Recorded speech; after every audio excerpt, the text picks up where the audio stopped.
Hey guys, so today we're going to take a look at some new software that I just came across for resizing images, and we're going to use it to prepare a small film scan from the Pentax 645N to print at 30 inches wide.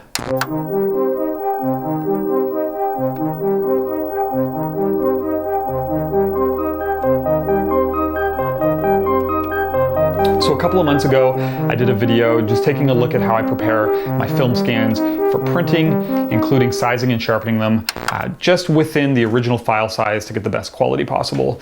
But recently I've wanted to get a bigger print done for my office here. But the difficulty is that with this lockdown going on, both my scanner and my negatives are back in Canada, so I don't have access to them. And a lot of the recent film that I had scanned, I got done at standard sizes from the lab, which usually is around no more than 3,000 pixels wide. And a 3,000 pixel wide image at around 300 DPI is usually good for about an 8x12 print at the most, definitely not something 30 inches wide.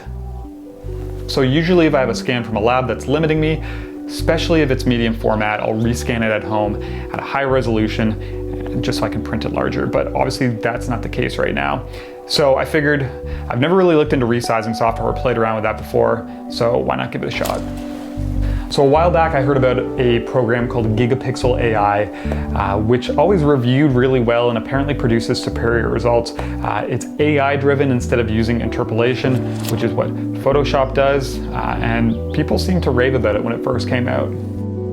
I was curious what AI driven actually means, and Topaz Labs describes it as a neural network that analyzes thousands of photo pairs to learn how detail usually gets lost.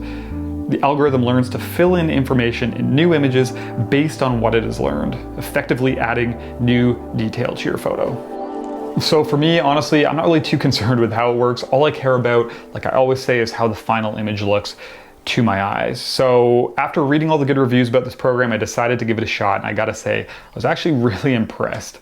So what we're gonna do today is we're gonna jump on the computer and I'm gonna take an image that I shot on the Pentax 645N and had scanned at a smaller resolution, and we're gonna use this software to almost triple its size so I can send it away to be printed at 30 inches wide. And then in a future episode, probably about a week and a half from now, once I get the print back, I'm gonna follow it up and we'll take a look at that as well. I also just wanna mention quickly that by no means am I affiliated with Topaz Labs in any way. Actually, I haven't even purchased the software yet. I'm just using the free trial off of their website.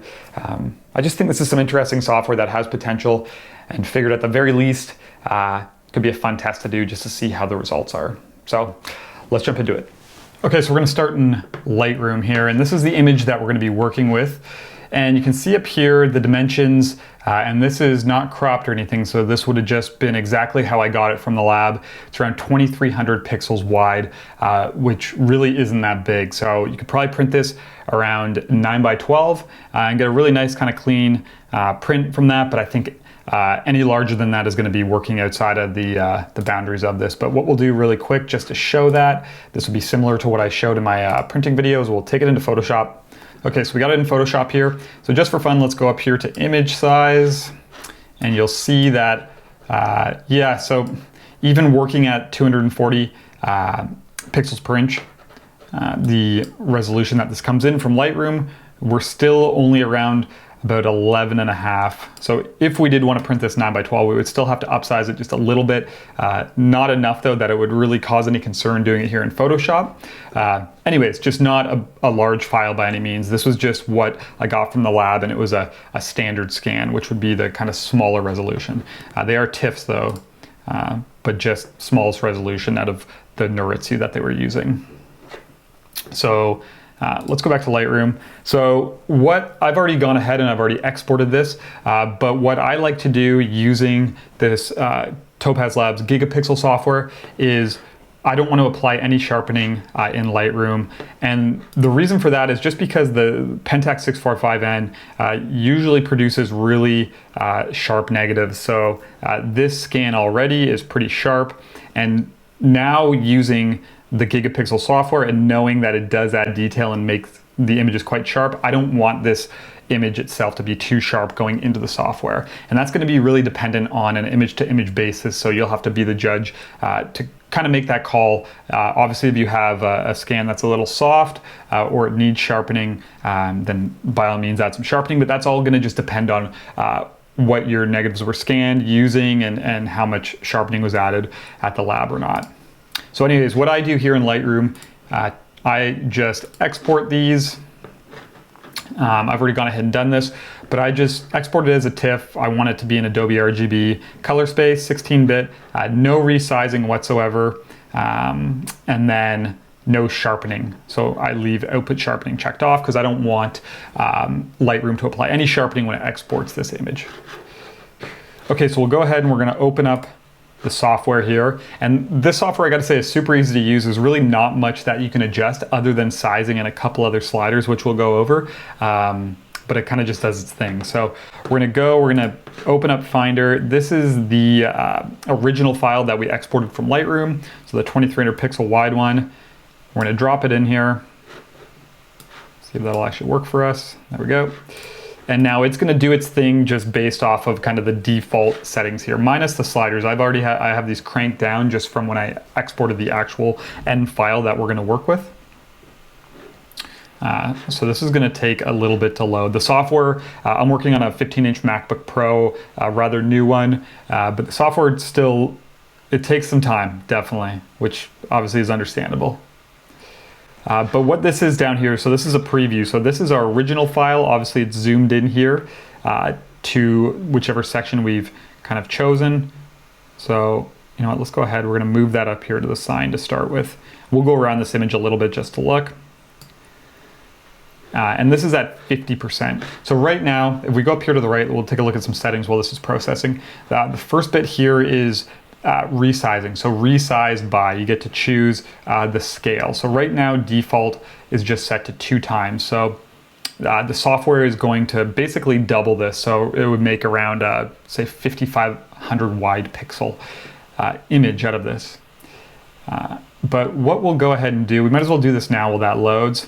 We're going to go to width. So instead of having it do 2 times or 4 times, I know that I want to print this at 30 inches wide. So I'm going to go right here, type in 30 inches into this drop-down box. It gives you the options of pixels, inches, or centimeters. So we have inches, and then I'm going to do it at 300 pixels per inch. So this is going to be quite an enlargement from the original file. Seeing as the original file, we are around 11.5 inches at 240 pixels per inch. So we're definitely asking the software to do a lot. So it'll be interesting to see the job that it does here. So we'll just wait. The last thing as well, I'll go over what this is almost done here. We have some settings here. So basically you have 2 settings. When you first open the program, it'll be set to auto. So I always change it to manual. And then we have suppress noise and remove blur. And I basically, I played around with this a little bit and I've chosen to basically zero these out. The way I see it, remove blur probably means sharpen, and suppress noise as well is something that I don't want it to do because I just feel like that could take away maybe some of the grain as well. So I'd prefer to have these both zeroed out. Okay, so here we go, it's all done. So the original version on the left, new version on the right, we're at 50%, and it is actually really impressive how detailed this version on the right is, this new one, considering we more than tripled this image in size, which usually you would think would start making it really kind of mushy. Let's go down to one more area. Let's maybe try here. There's kind of some fine detail, and there's this sign here. Again, we're gonna have to wait for this to do its thing. So depending on how fast your computer is, can be tough with this. It is a slower program, but to be fair, I probably am asking it to do a lot. So we wait it out. We're gonna check out this one last area. And again, you would have to decide how much you want to kind of push this. I could see the software being great for like a 2 times enlargement, which is still quite a bit. Like I said, we are asking it to do like 3.5 times the original size. But immediate results, I mean, the image looks impressive. It looks really kind of detailed and sharp. Okay, so here we go. So now we're down here. And yeah, especially down here in this kind of grass in the bottom left, if you look at it on this new version, it's done a really, really impressive job. It's quite detailed. It's pretty sharp. So it is actually really impressive. And going back up here, I'm not going to play with these sliders because then we're going to have to wait for this to kind of load again. But from my experience, this is something you'll have to play around with if you decide to download the software. When these were kind of at their defaults, which had them about halfway up, I found that the program would almost try and suppress noise and do things in certain parts of the images, and sometimes that would lead to these kind of weird, blurry, soft spots and stuff. So I like to have them kind of zeroed right out.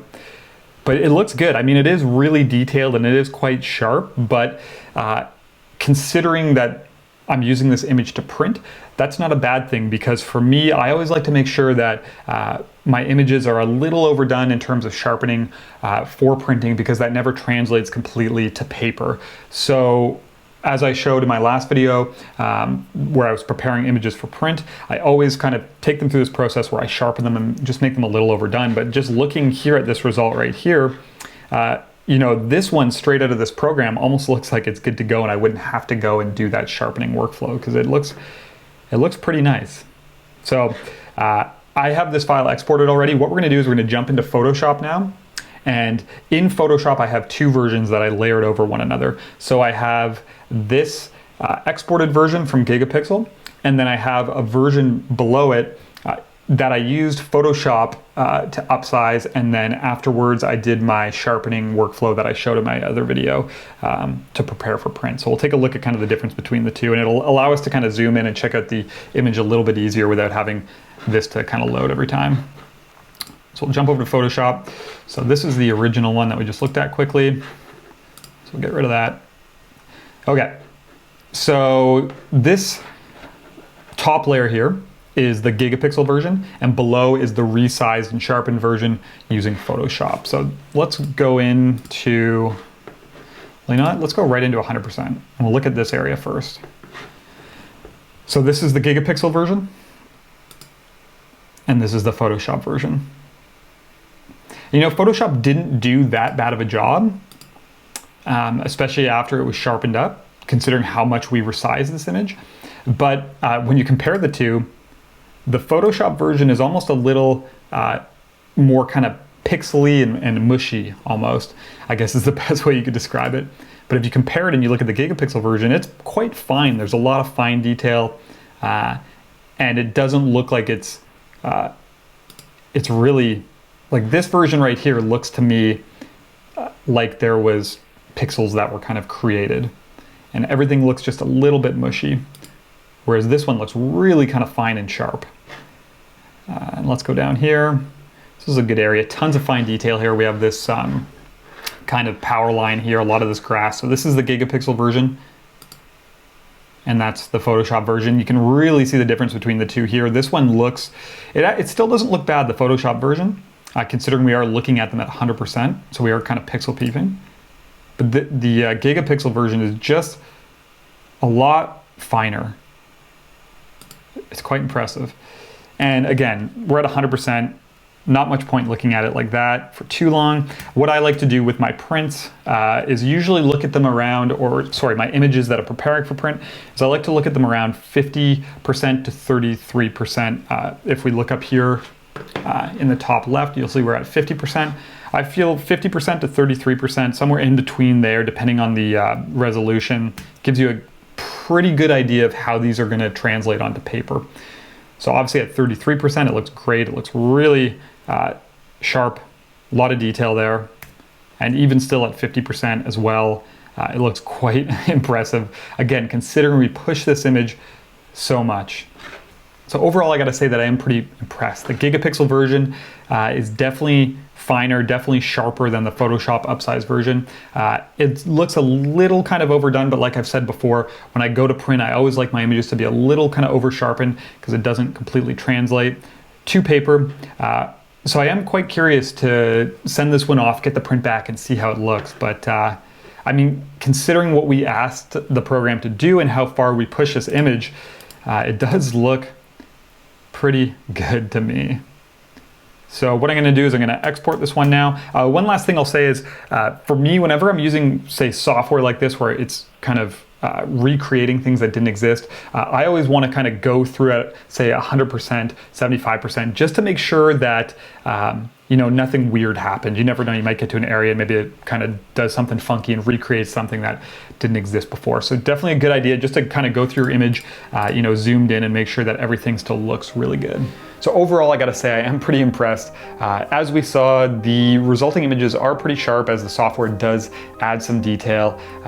But like I mentioned before, for me, when I'm printing, I do like to sharpen my images so they're just a little bit overdone, as that sharpness never fully translates to the paper. So if I was to use this method moving forward for some images, I would probably just skip my sharpening workflow and just leave the images as is.